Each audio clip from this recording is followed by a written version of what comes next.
Hey guys, today on Watch with Poppy, we're going to be talking about the latest episode of Scandal, so let's get right to it. So one of the first big bombshells that we learn at the beginning of this episode is that Captain Jake Ballard is working for the president, is working for Fitzgerald Grant.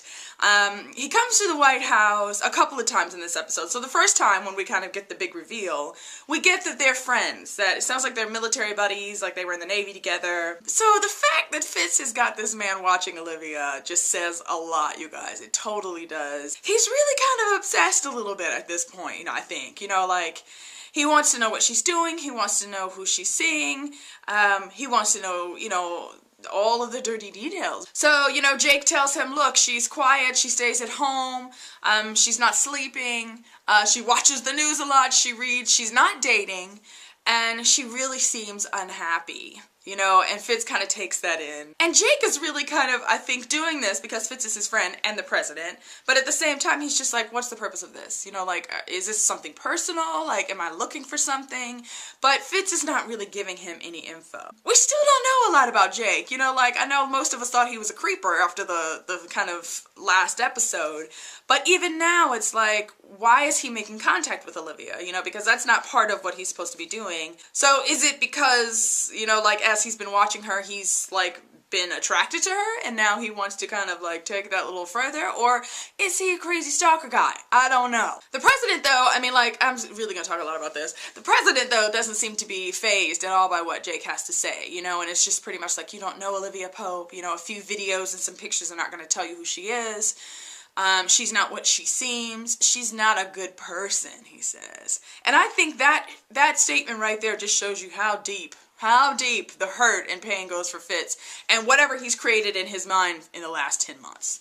And honestly, Fitz annoyed me in this episode. I just wanted to tell him, Fitz, you need to be an adult and you need to talk to this woman. So let's talk about the clients that they had at Pope & Associates this week. I thought they did a really good job of kind of doing a balance of dealing with the president and Olivia and all that crap, but at the same time, Olivia still got to work and the people around her still have to work as well, so I thought they did a good balance of that in this episode. So this kind of political family comes to Olivia.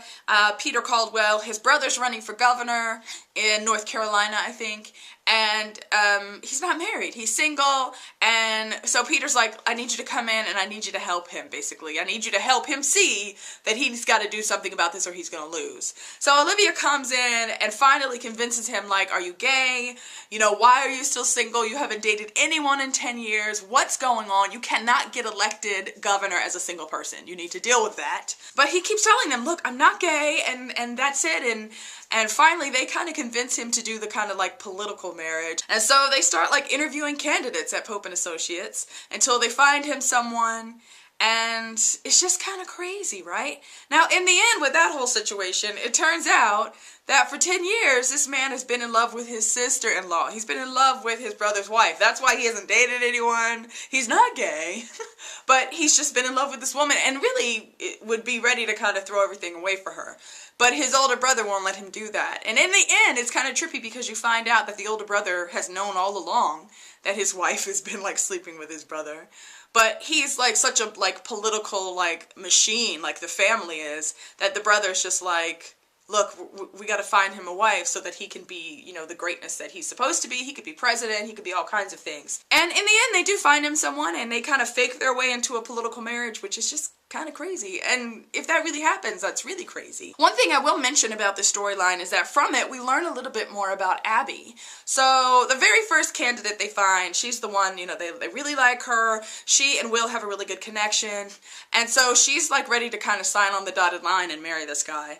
And as she's leaving, Abby catches her at the elevator and kind of tells her look, you need to stop and think about what you're doing. They're gonna own you. Are you ready for that, for the scrutiny and all this stuff? And she talks about it like she knows what she's talking about. And eventually, she kind of freaks this girl out, and the girl drops out, right? So as soon as she drops out, it was hilarious. Harrison and Olivia are together, and Harrison is telling Olivia, she dropped out, and Olivia's like, why did that happen? And then all of a sudden she yells, Abby, get in here! Because she knows it was Abby. And Abby has this look on her face oh my God, I'm in so much trouble.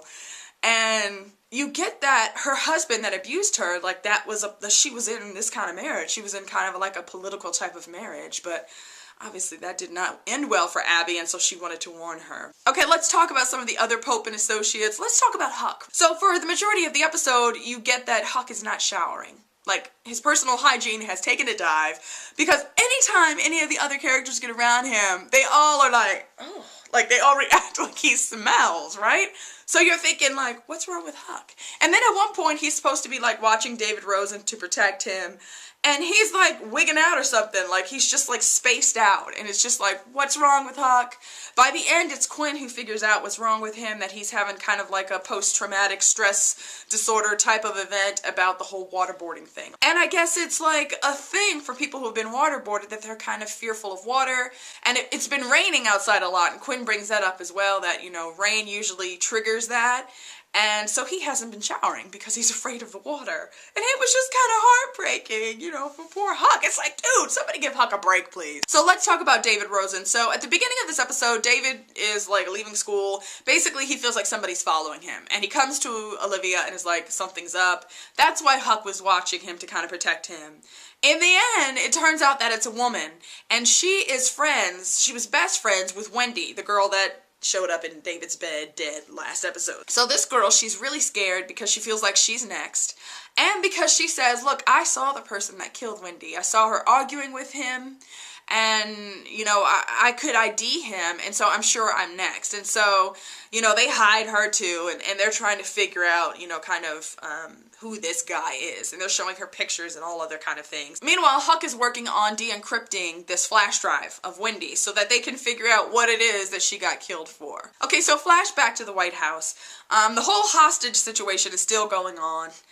The president obviously is still isolating himself from Cyrus, and still trying to figure out who the mole is, and he's still doing quite a lot of drinking as well. So Cyrus and Mellie meet at one point, and you get that Cyrus, you know, like, is chomping at the bit to, like, tell the president what he thinks, you know, he needs to do. He wants to advise him. And so he tries to use Mellie as a middleman. He tries to tell her, this is the president needs to A, B, C, and D, and Mellie's like, I will pass that on, Cyrus, and oh, you're gonna be fine, it's gonna be okay. But we all know Mellie is a backstabber, and so Mellie goes to Fitz and tells him, A, B, C, and D is my idea. And Fitz is like, that's a good idea. And he takes her advice and he does it. So we get another scene of Cyrus and Olivia and wine and popcorn, you know, like the meeting of the Lonely Hearts Club, basically. And the two of them are just, you know, sad and sappy, and he's telling her about all my problems that are going on, and Mellie and Fitz won't talk to me and all this stuff. And Olivia gives him some advice, which I thought was really excellent. She basically said, let Mellie be.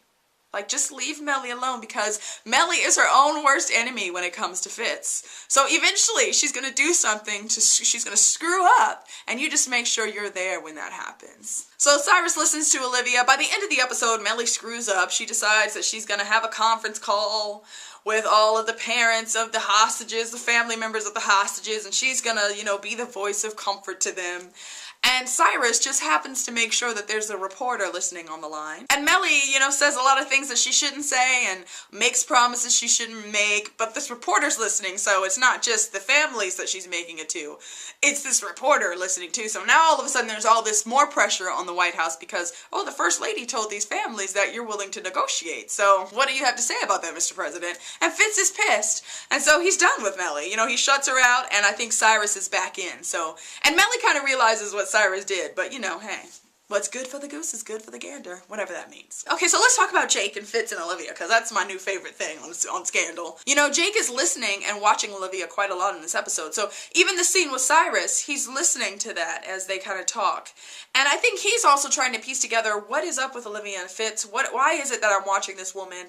Because Fitz is not telling him. Like, he says it's not personal, but it's really obvious that it is. He also sees Olivia being really, really sad. You know, like there's a scene where he sees her like in the morning and she's sitting and she just looks like she wants to cry. And so he picks up the phone and calls her to try to like cheer her up. To me, it just looked like he saw that she was sad and he wanted her to not be sad, and so he called. And so I think that says a little bit about, you know, what Jake's intentions are, but I guess we'll see. So he does call, but she's not feeling it. And I will also note in that scene as well, she starts to get dressed and he does turn the camera off because he could totally watch her naked, but he didn't do that. That would have been really creepy. Now later in the episode too, you know, like Olivia is working with these clients, right? The Caldwells, and they've got a fundraiser. And at the last minute, the president agrees to be like the main speaker at this fundraiser. So Olivia is just like, great. And so they're at the fundraiser and, you know, Fitz gets up to speak and it's like, you know, immediately, you know, eye contact from across the room. And it's not the I hate you eyes, it's the boy I'm in love with you eyes and I can't help myself. And as I look at my, you know, room over there, I'm not looking at anyone. But I'm just, you know, mimicking that gaze that Fitz was giving Olivia.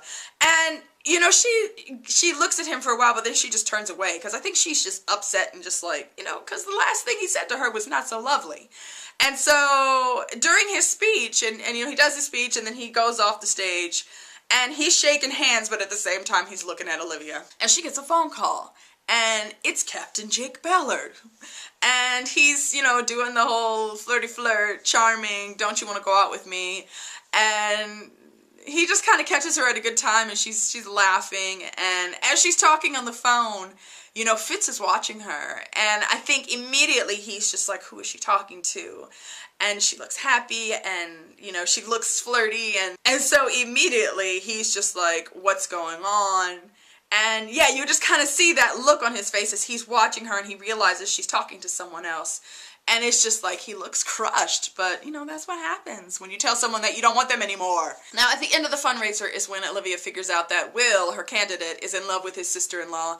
And she goes out to find him and she briefly sees the two of them out in the garden kissing. And she goes down to tell him, like, you need to stop, basically. And you get, I mean, like, this scene was, like, so interesting and such a parallel. You know, like, as she's talking to him, she's really talking to herself and talking about herself. And it was just deep, you guys. And she tells him, like, look, you've got nothing. You've got, like, a pile of secrets and lies that you're calling love. Like, you know, your life is frozen. You can't breathe because you're waiting for something that's never going to happen. And you need to just stop it. You need to stop it and you need to let go and you need to move on. And she said way more than that, but that was the gist of it. And you got that, yeah, she was talking to herself. She was talking about herself. And I think coming to a realization herself that I need to snap out of this. I need to let go of that because I need to have a life. I need to stop being frozen and standing still and waiting, and I need to move on. I need to live. It was just a great scene, and I think very telling about where Olivia is at right now. So at the end of the episode, Huck finally breaks through the encryption on the flash drive, and that's when kind of, you know, it hits the fan. They find the information for all of the hostages on this drive, and we realize that whoever this person is that Wendy was with, whoever this person that her friend saw her arguing with, is the mole. And they're freaked out because they realize this is like way above our pay grade. And at that moment as well is when Wendy's friend is like, that's the guy, you know, and she's looking at pictures with Harrison and Abby, but the TV's on. And she points to the TV and she's like, no, on TV, that's the guy who Wendy was arguing with. And they flash to the screen and it is the freaking CIA director, Osborne. And it's like, that's a problem, because at the same time, we see him in the Oval Office talking to Fitz. So the CIA director is our mole, and that's kind of like a sensitive piece of information that I'm sure, you know, Olivia will have to figure out how to deal with that and how to get that information to Fitz or to the White House in a way that he'll listen to it. Because obviously he won't listen to her at this moment because he hates her and because he's trying to drink her memory away. Now the very, very end of the episode is Fitz calling Jake back into the White House. And Jake is just jokingly like, you know, like, I haven't seen you in 3 years, and now I've seen you twice in the same week. Like, what's going on? And that's when Fitz is like, who's she seeing? Who's the new guy? And Jake is like, excuse me? And the president is like, she's seeing someone. Like, I know she's seeing someone new. Who is it? Who is she seeing? And Jake lies. That's the kicker at the end, that he lies about the fact that he's the new guy that Olivia is seeing, who put that smile on her face at the dinner.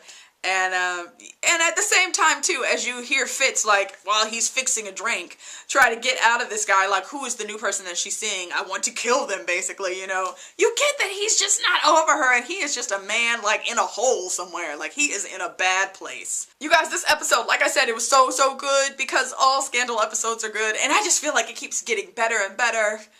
And every week at 10 o'clock when I watch this show, it's like, I feel like the hour just flies by. And I look up and it's like 10:54 and I'm like, no, oh my gosh, it's almost over. I'm gonna have a breakdown. And now we have to wait 3 weeks for a new episode, which kind of really sucks.